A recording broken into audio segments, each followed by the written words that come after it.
ఉస్మానియా యూనివర్సిటీకి ఏమి ఇచ్చినా తక్కువే, ఎంత ఇచ్చినా తక్కువే. ఇది చరిత్ర కాలగర్భంలో కలవద్దు. ఇది చరిత్రకు ఎప్పుడు నిటారుగా నిలబడ్డ సజీవ సాక్షిగా ఉండాలి ఉస్మానియా యూనివర్సిటీ.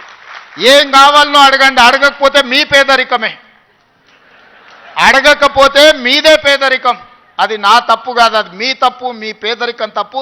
మీ ఆలోచనల్ని సవరించుకొని అంచనాలను వేసుకొని ఏమేం కావాలనో చెప్పండి, అన్నిటిని ఇచ్చే బాధ్యత నాది. దీన్ని ఒక అద్భుతమైన యూనివర్సిటీగా, ఈ యూనివర్సిటీ లేకపోతే తెలంగాణకు చరిత్రనే లేదు. తెలంగాణ చరిత్రను నిక్షిప్తం చేసే యూనివర్సిటీ ఉస్మానియా యూనివర్సిటీ. తెలంగాణ పదానికే ప్రత్యామ్నాయం ఉస్మానియా యూనివర్సిటీ. అలాంటి తెలంగాణకు ప్రత్యామ్నాయమైన ఉస్మానియా యూనివర్సిటీ, సిద్ధాంతాలకు వేదికైన ఉస్మానియా యూనివర్సిటీ, ఓ గద్దరన్నను ఓ జార్జి రెడ్డిని ఇచ్చిన ఉస్మానియా యూనివర్సిటీ, ఓ జైపాల్ రెడ్డిని ఓ పివి నరసింహారావుని ఇచ్చిన ఉస్మానియా యూనివర్సిటీని తెలంగాణ రాష్ట్ర సాధనలో ముందు భాగాన నిలబడి తెలంగాణ సాధించిన ఉస్మానియా యూనివర్సిటీని ఇలా గాలికి వదిలేయడం బాధ్యతను ఒకసారి ఆలోచన చేయండి. అందుకే మిత్రులారా, ఏమైనా అంచనా వేసుకోండి, ఏమేం కావాలనో నాకు చెప్పండి, మళ్ళీ నేను వస్తా. ఠాగూర్ ఆడిటోరియం కాదు, ఠాగూర్ ఆడిటోరియం కాదు. మా వీసీ గారికి, మా పోలీస్ సిబ్బందికి చెప్తున్నా, ఆ ఎల్ల నేను వచ్చిన రోజు క్యాంపస్ లోపల ఒక్క పోలీసు కూడా పెట్టకండి. ఏ విద్యార్థులు ఏ నిరసన అయినా తెలపనియండి, నిరసన తెలిపే స్వేచ్ఛ కూడా వాళ్ళకి ఇద్దాం. ఆర్ట్స్ కాలేజ్ ముందు మీటింగ్ పెడతా, మీకు కావలసిన 100 కోట్ల నిధులు ఇస్తా. మళ్ళీ మీటింగ్ ఆర్ట్స్ కాలేజ్ దగ్గరనే, అక్కడ ఇక్కడ కాదు.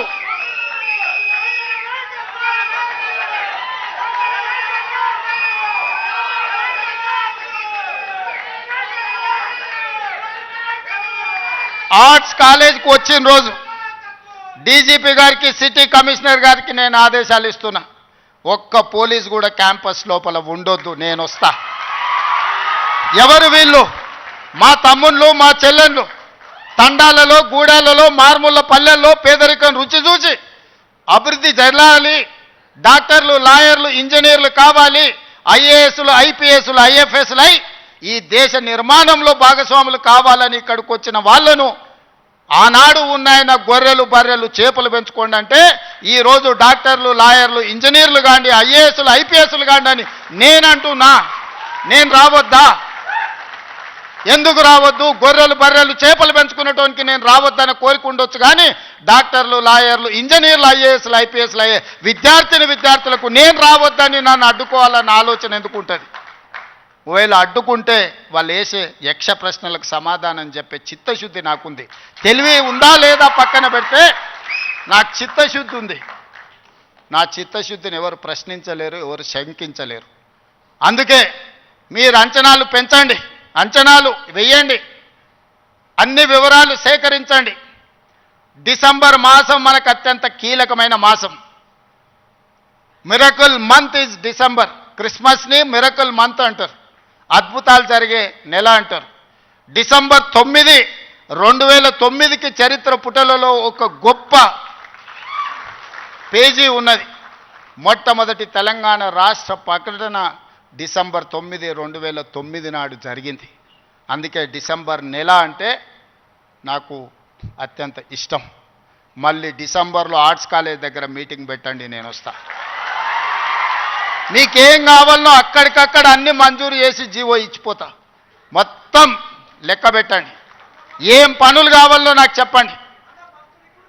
అన్ని రిక్రూట్మెంట్స్తో సహా మీరు ప్రణాళికలు చేసుకోవాల్సింది. నేను మంజూరు చేసేదే నా బాధ్యత.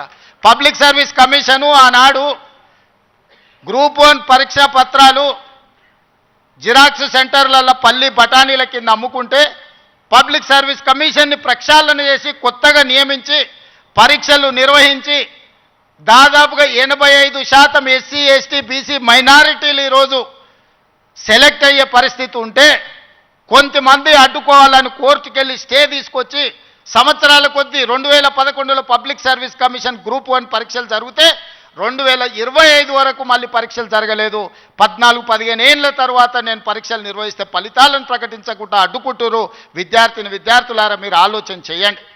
60,000 ప్రభుత్వ ఉద్యోగాలు ఒక్కొక్కరి తలలు లెక్కబెట్టి ఎల్బీ స్టేడియంలోనే వాళ్ళ కుటుంబాలు వాళ్ళ తల్లిదండ్రులను పిలిచి నియామక పత్రాలు అందించి 60,000 ప్రభుత్వ ఉద్యోగ ఖాళీలను మొదటి సంవత్సరంలోనే